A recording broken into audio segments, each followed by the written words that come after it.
ولا تنفع الشفاعة عنده إلا لمن أذن له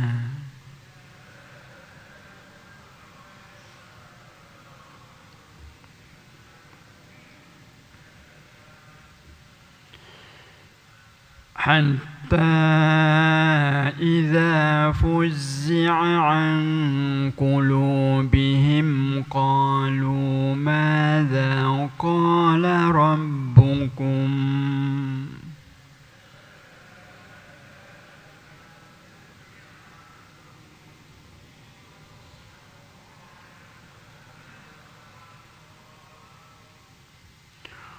قالوا الحق وهو العلي الكبير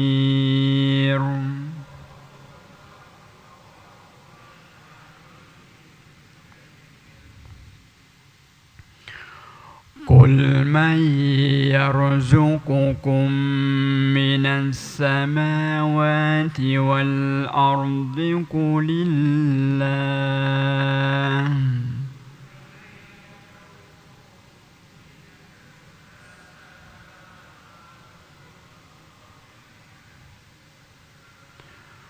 وإنا أو إياكم لعلى هدى أو في ضلال مبين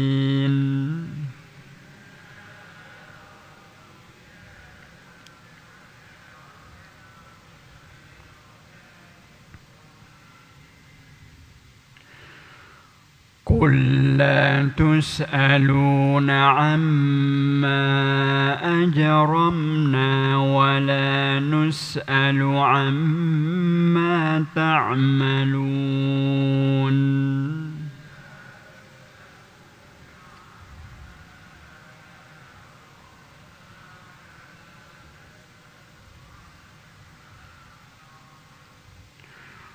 قل يجمع بيننا ربنا ثم يفتح بيننا بالحق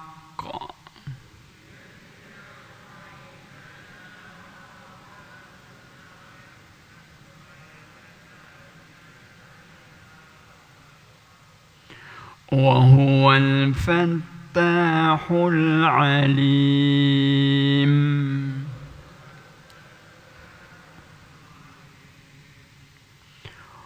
قل أروني الذين ألحقتم به شركاء كلا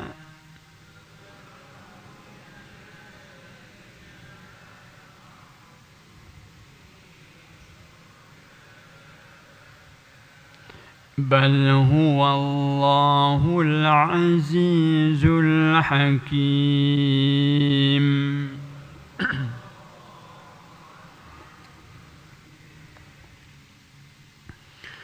Ikhwanil muslimin, hadirin hadirat yang dirahmati Allah sekalian, alhamdulillah, sama-sama kita panjatkan pujian dan kesyukuran kita kehadiran Allah Subhanahu wa taala. Pada malam ini kita diberi lagi kesempatan, kita berpeluang bersama. Dapat pula kita membaca beberapa ayat dari surah Saba ini. Ayat yang ke-22, tuan-tuan yang dirahmati Allah sekalian, Allah berfirman, Qul id'ul ladzina za'amtum min dunillah.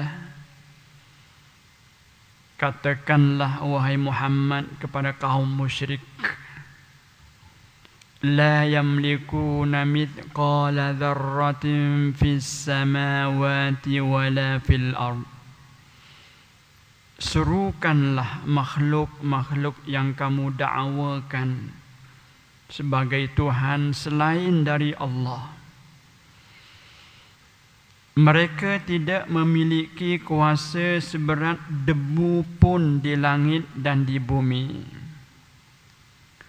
وَمَا لَهُمْ فِيهِمَا مِنْ شِرْكٍ وَمَا لَهُ مِنْهُمْ مِنْ ظَهِيرٍ. Dan mereka tiada sebarang bahagian perkongsian dengan Allah dalam mencipta dan mentadbirkan langit dan bumi. Dan Allah pula tidak mendapat sebarang pertolongan daripada mereka. Muslimin muslimat yang dirahmati Allah sekalian, ayat sebelum ini Allah Subhanahu wa taala telah menerangkan tentang kebinasaan kaum Sabak yang dahulunya mereka telah menerima nikmat yang tak terhingga banyaknya. Setelah itu mereka durhaka kepada Allah. Akhir sekali mereka dan segala nikmat yang Allah kurniakan kepada mereka telah dibinasakan oleh Allah.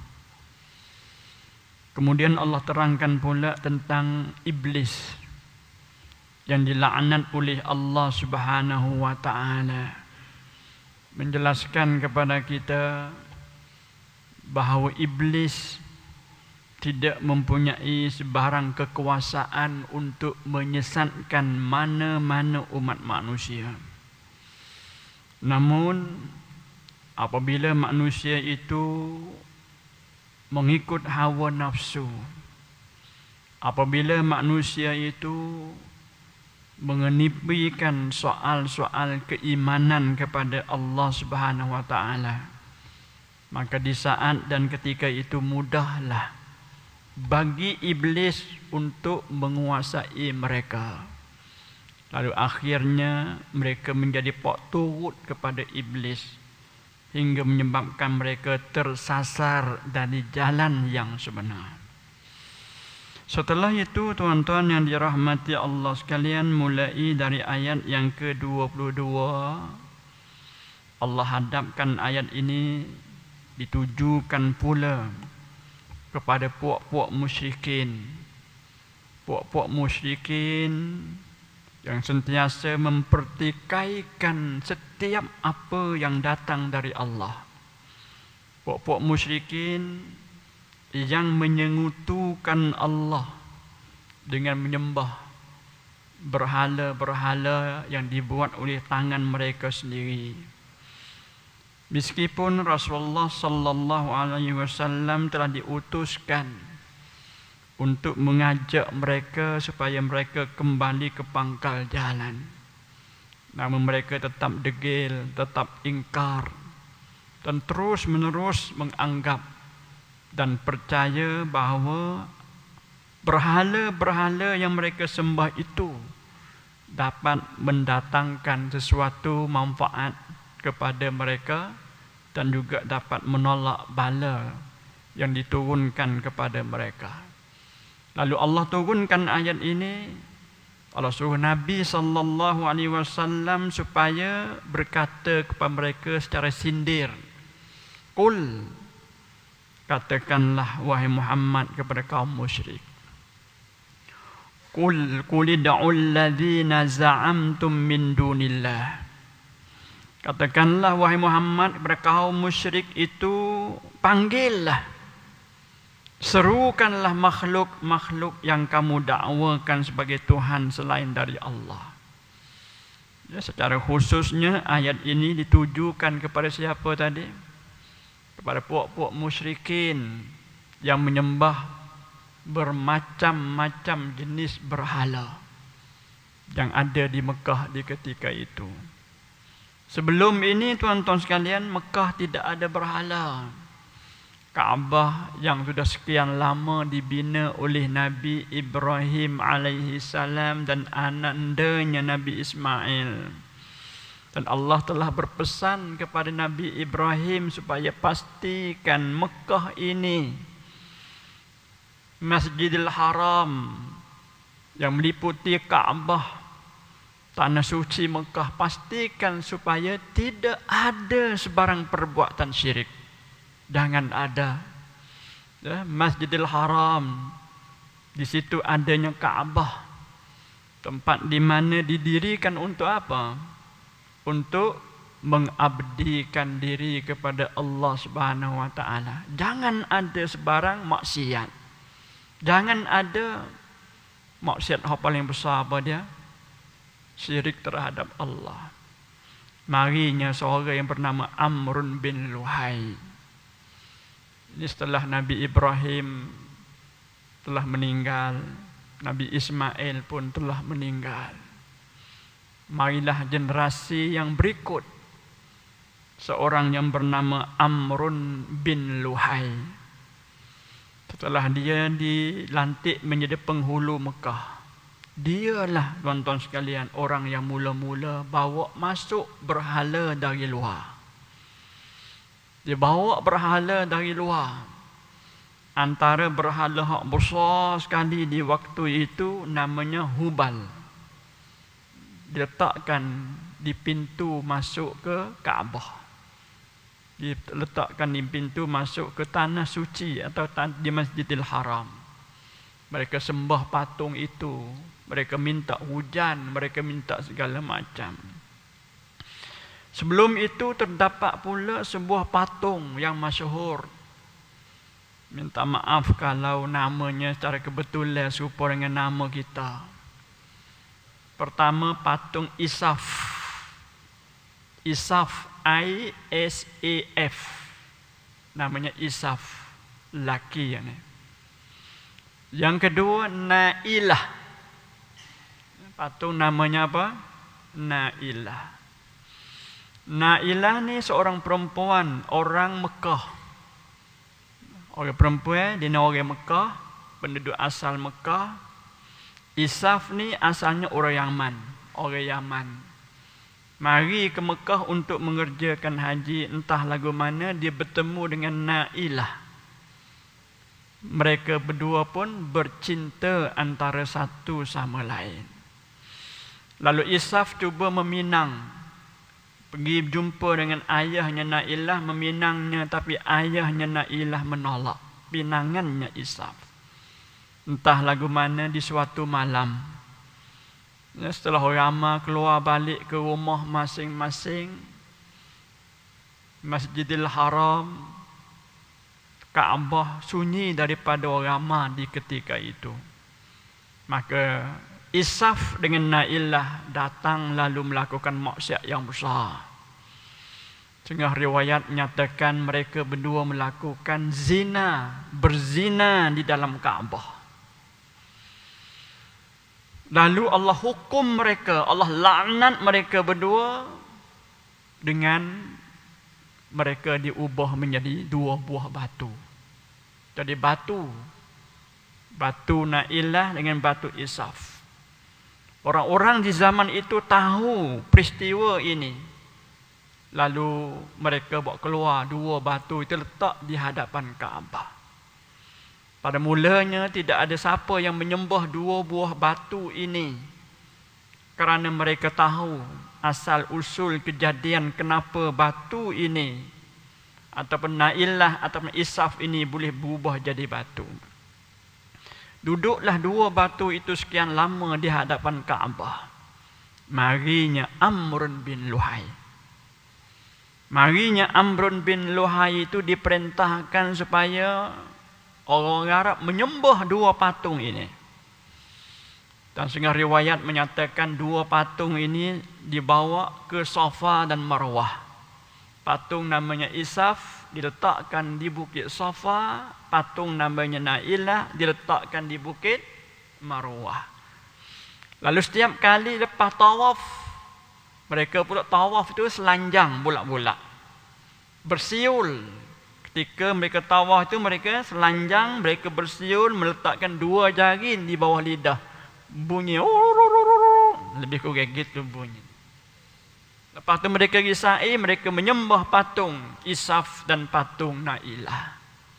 Ini sejak daripada siapa? Amrun bin Luhai. Orang yang mula-mula mengubah syariat yang dibawa oleh Nabi Ibrahim sejak hari itu.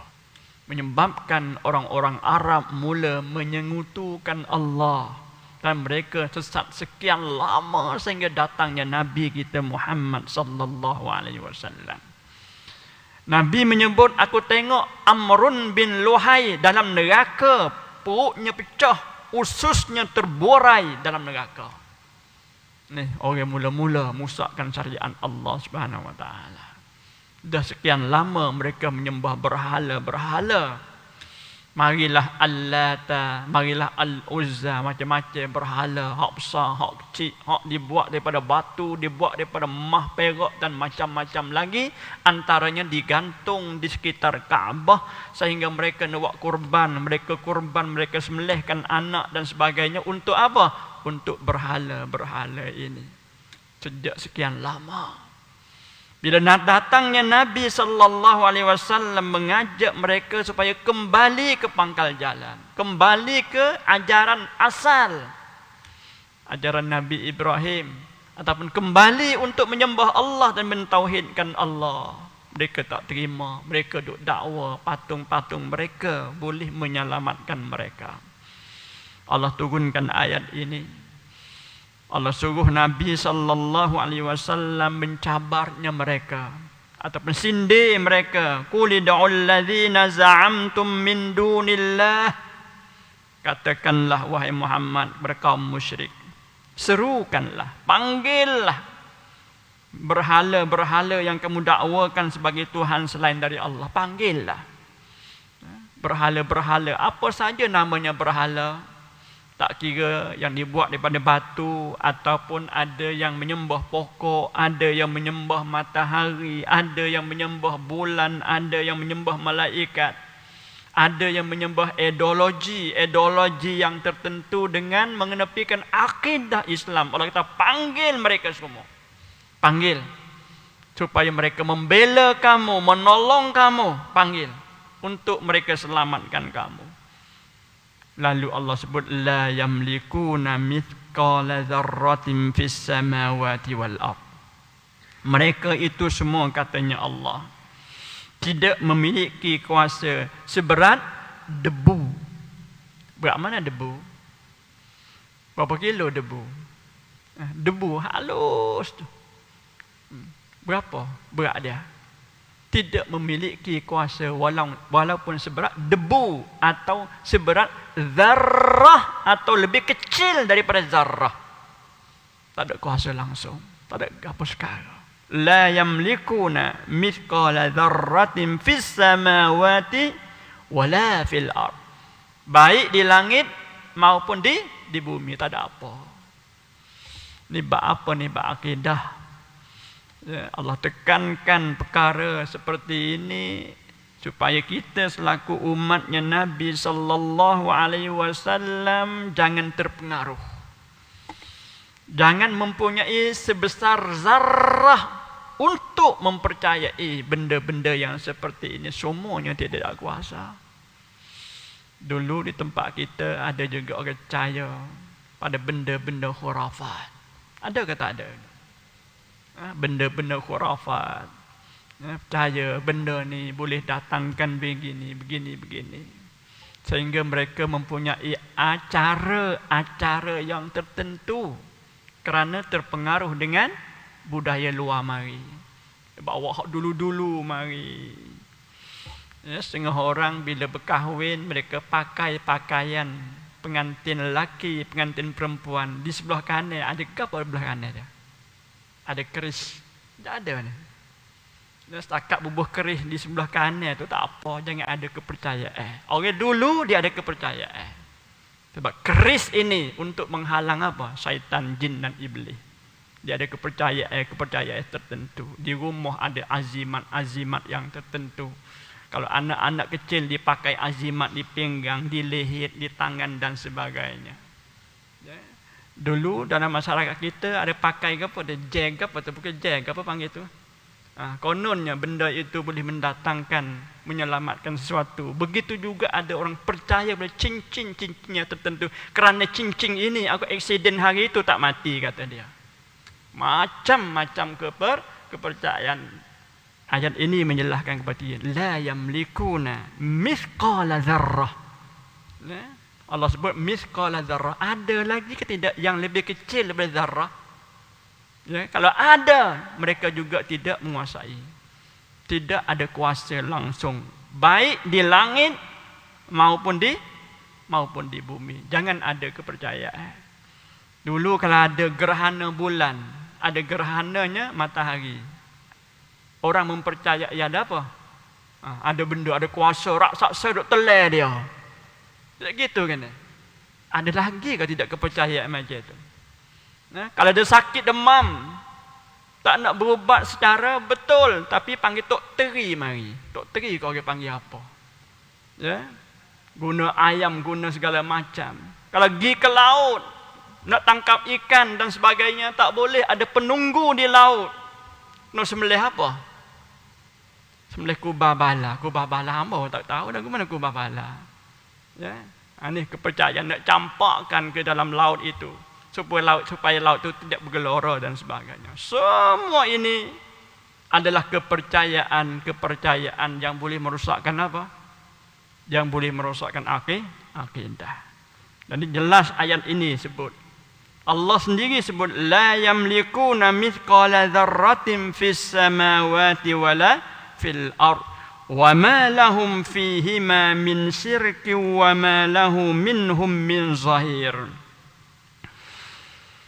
Dan mereka tiada sebarang bahagian perkongsian dengan Allah dalam menciptakan dan mentadbirkan langit dan bumi. Langit ni siapa yang buat? Allah. Bumi ni dan segala isinya siapa yang mencipta? Allah. Tidak ada sebarang kuasa yang berkongsi dengan Allah untuk sama-sama mencipta langit dan bumi. Tidak ada. Ya? Tidak ada. Allahu wahdah. Allah sahaja. Tak ada siapa yang berkongsi bersama-sama dengan Allah.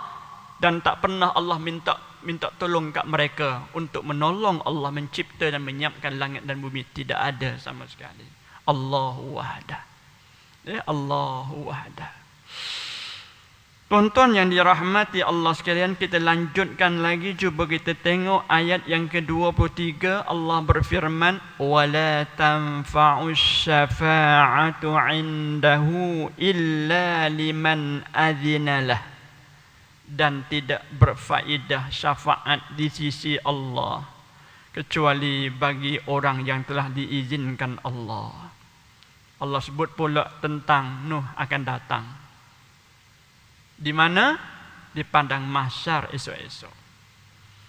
Setelah kita semua, setelah umat manusia dan setelah makhluk ini semua dibangkitkan dari kubur mereka masing-masing, mereka semua akan berkumpul di padang mahsyar. Mereka berdiri di padang mahsyar sekian lama. Cukup lama. Kalau kita ukur dengan hari kita di sini, satu hari kita berdiri rasanya lama ke tidak? Kalau kita ukurkan dengan hari, dengan waktu di dunia ni, kalau kita disuruh berdiri di suatu tempat, jangan duduk untuk satu hari, segala lama ke tak? Sangat-sangat lama. Bayangkan tuan-tuan sekalian, di sana satu hari sama dengan 1000 tahun. Sekian lama. Mereka dibiarkan begitu.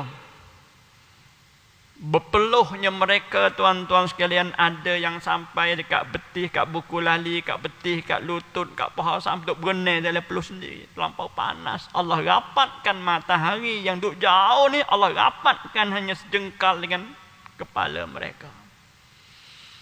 Hingga di saat itu ada di kalangan mereka tak tahan, minta tolong siapa? Pergi cari Nabi Adam. Harap-harap Nabi Adam dapat tolong supaya Allah mempercepatkan urusan hisab. Dah dapat berjumpa Nabi Adam. Nabi Adam kata, nafsi, nafsi. Aku tak berani. Aku masih ingat lagi kesalahan aku masa itu. Kamu pergilah jumpa dengan Nabi lain. Dia carilah Nabi lain. Mereka pergi cari Nabi Nuh. Nak boleh jumpa dengan Nabi Nuh berhari-hari, berbulan-bulan pula. Bukan kata lepas jumpa dengan Nabi Adam dapat jumpa terus dengan Nabi Nuh, tidak.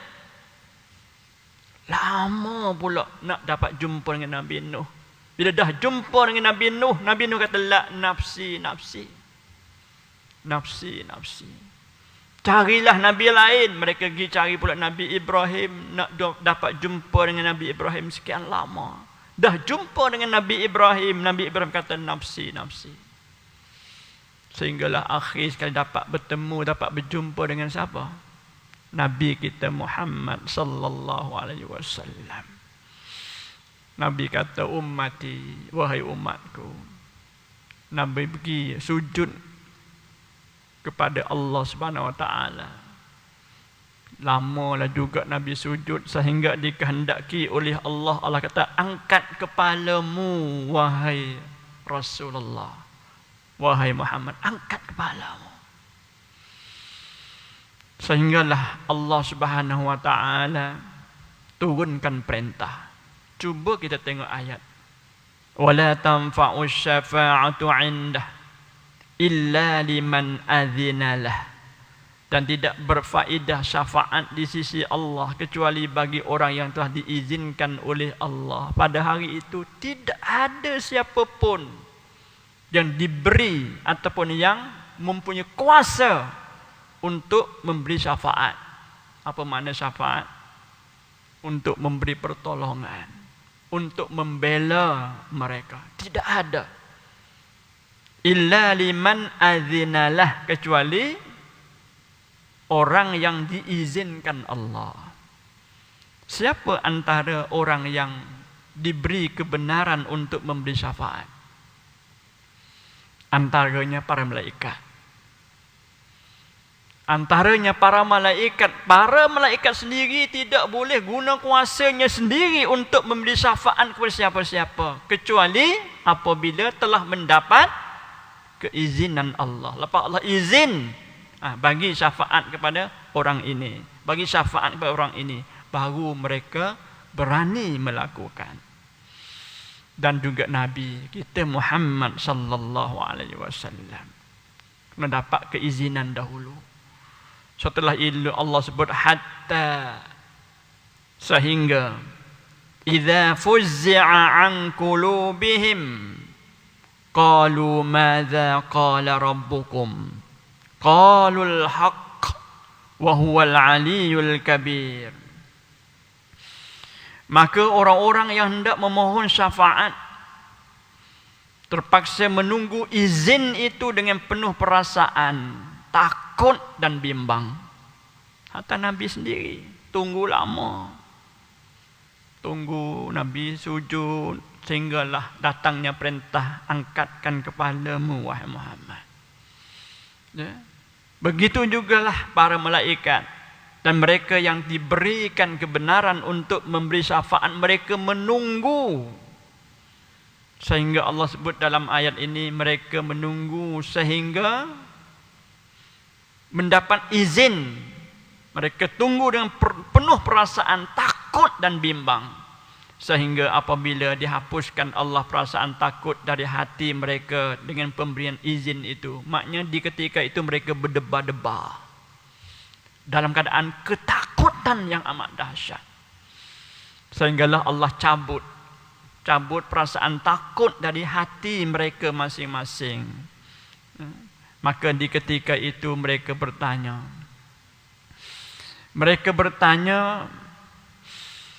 Madza qala rabbukum? Qalul haqq wa huwal aliyyul kabir. Bersukarialah mereka dengan bertanya-tanya sesama sendiri. Maknanya setelah perasaan takut mereka dicabut oleh Allah dari hati mereka, mereka bersukaria, mereka berseronok, suka. Lalu mereka bertanya, apakah yang telah dititahkan oleh Tuhan kamu? Maknanya Allah sebut apa? Allah bagi ke tidak keizinan untuk memberi syafaat. Mereka bertanya sesama mereka.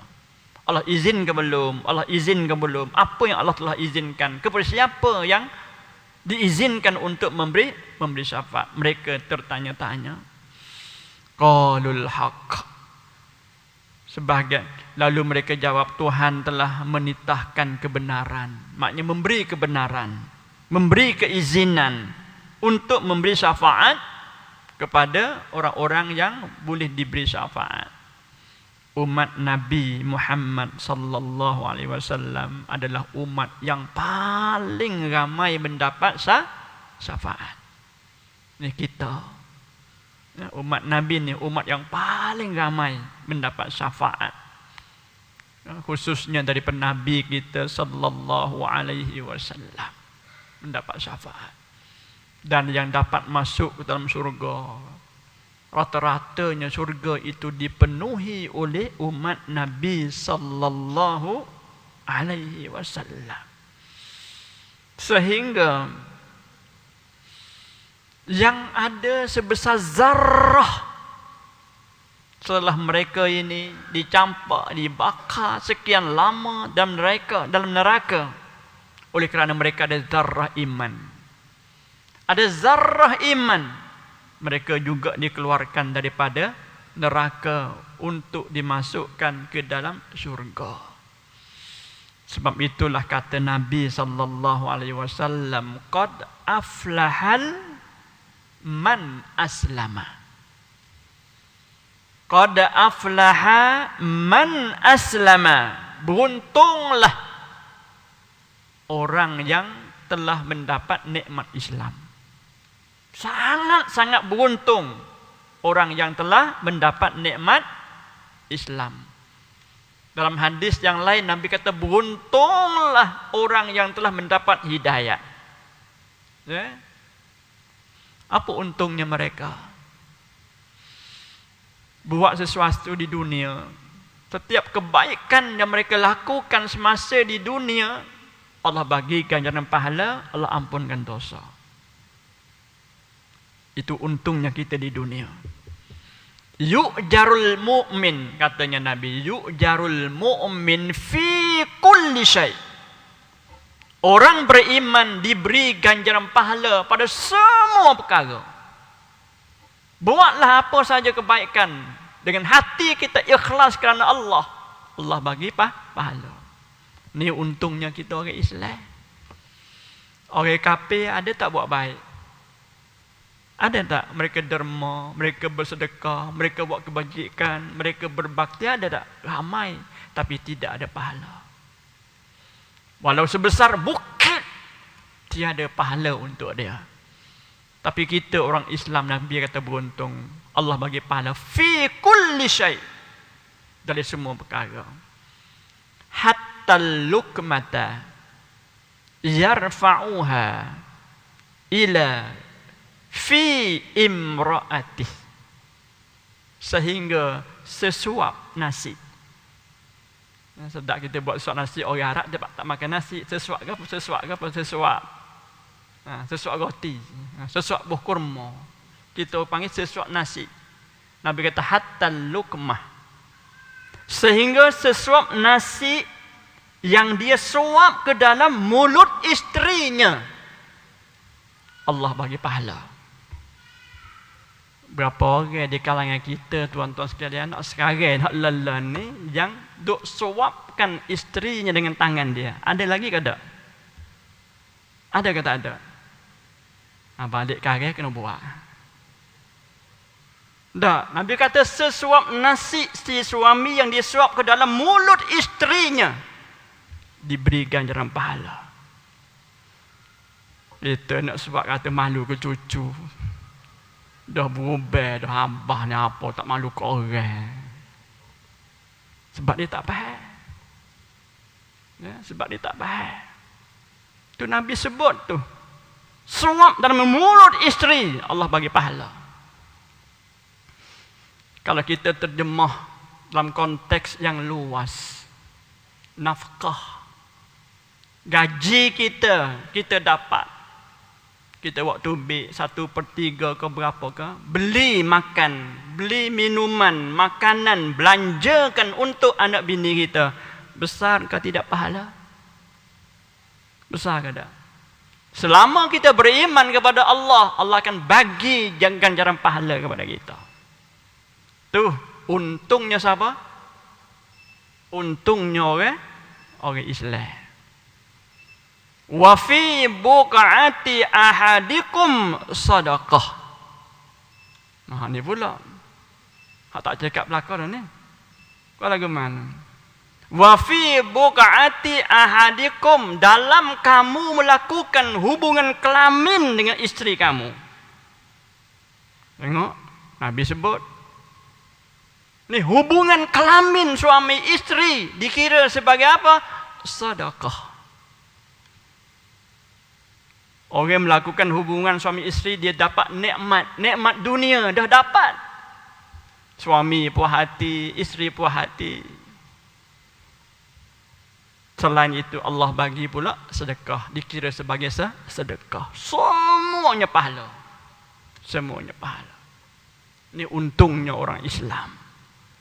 Di hari akhirat pula, selama ada benih iman dalam diri dia. Selama ada benih iman, walaupun sebesar zarrah dalam diri dia. Walaupun dia mati dalam keadaan dia buat banyak dosa, lambat laun akan dikeluarkan dari neraka masuk ke dalam syurga. Orang kafir duk minta merayu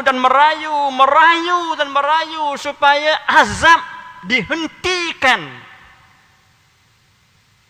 Lalu Allah bawa mati. Mati itu makhluk Allah.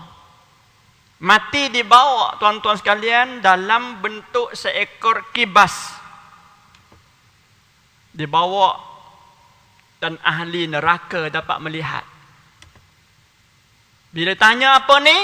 Al-maut. Mereka jawab, mati. Ahli syurga juga dapat melihat. Apa ni? Semua jawab, maut, mati. Lalu mati itu disembelih. Disembelih di hadapan ahli neraka. Lepas disembelih, diperkatakan kepada ahli neraka, khulud, kekallah kamu dalam neraka. Tengok, ni hak kafir. Walaupun semasa di dunia dia ada buat baik, tapi kerana dia kafir, dikatakan khulud, kekallah kamu dalam neraka. Adapun orang yang ada zarrah iman, ada hak terakhir keluar daripada neraka. Lepas dia keluar, pintu neraka ditutup buat selama-lamanya, tak dibuka lagi. Tu yang terakhir. Kih apa? Kih ada zarrah iman. Dia merangkak keluar daripada neraka. Dia merasakan tidak ada tempat untuk dia dalam syurga. Dibawa masuk dalam syurga. Di saat itu Allah buat dia seperti orang panggil orang kemama daripada tidur lagu mana nak? Nampak berapa tak jelas. Tengok depan syurga ni penuh. Tengok kiri kanan penuh. Tidak ada tempat untuk dia. Dia merasakan, dia pun keluar balik. Allah kata, apa kamu keluar? Penuh dah. Ya Allah, tak ada tempat untuk saya. Allah kata, masuk balik. Dia masuk kali kedua, dia tengok lagi. Dia nampak seolah-olah syurga dah penuh dah dengan ahli syurga. Tidak ada tempat untuk dia. Dia keluar lagi. Allah kata, kenapa? Dia kata, syurga dah penuh. Masuk lagi. Lepas dimasuk, tuan-tuan sekalian, Allah tanya, mau ke tidak kamu kalau aku tempatkan kamu dalam syurga? Jawabnya, masih ada tempat untuk saya ya Allah. Masih ada, Allah kata. Masih ada tempat untuk kamu dalam syurga 10 kali ganda dunia ini luasnya. Tengok tuan-tuan sekalian. Bayangkan kalian yang terakhir 10 kali ganda dunia ini, bagaimana dengan orang yang sebelum ini bersamanya. Nih betapa untungnya siapa? Orang yang diberi hidayat Islam. Akhirnya mereka dalam syurga juga. Lalu mati itu disembelih, mereka tengok, dikatakan kepada mereka khulud, Kamu juga wahai ahli syurga kekal di dalamnya buat selama-lama. Ini untungnya orang Islam. Jadi tuan-tuan sekalian, ini kebenaran syafaat diberikan kepada mereka kerana mereka ada zarah iman. Semua dikeluarkan dari neraka, yang telah masuk neraka, yang kekal dalam syurga itu kekal dalam syurga, yang masuk kemudian kekal pula dalam syurga. Wa huwal aliyyul kabir. Tuhan telah menitahkan kebenaran dan dialah jua yang maha tinggi keadaannya, lagi maha besar kekuasaannya. Mudah-mudahan tuan-tuan yang dirahmati Allah sekalian, kita dapat dan memperolehi nikmat ini. Nikmat apa? Nikmat kekal dalam syurga insya-Allah. Masuknya kita dalam syurga bukan kerana amalan kita, tapi masuknya kita ke dalam syurga disebabkan apa? Rahmat Allah. Ya, rahmat Allah. Kalau kita nak beli syurga dengan amalan kita, masih jauh tak cukup. Kalau bagaimana? Kau suka banyak dah amalan kita. Buat baik hari ini dapatlah 50 markah, esok mengumpat, esok buat dosa dapat pula 50 markah, 50 markah tolak 50 markah, tinggal berapa? Tinggal berapa? 50 tolak 50, kosong markah. Nak rayaknya apa?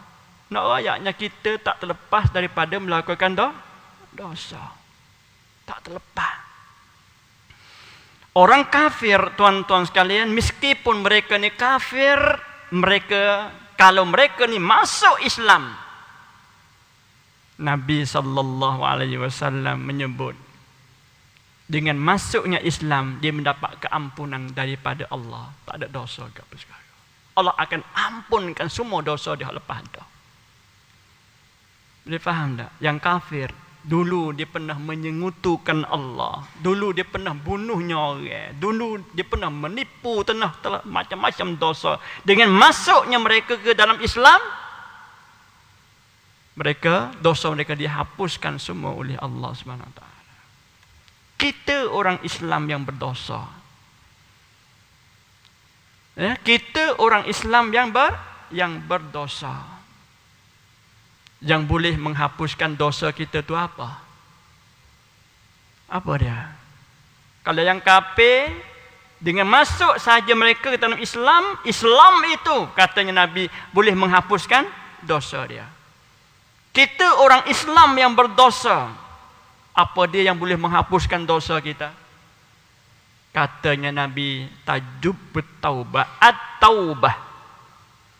Ya, at-taubah tajubu makana qablaha. Taubat itu katanya Nabi boleh menghapuskan dosa-dosanya yang lepas.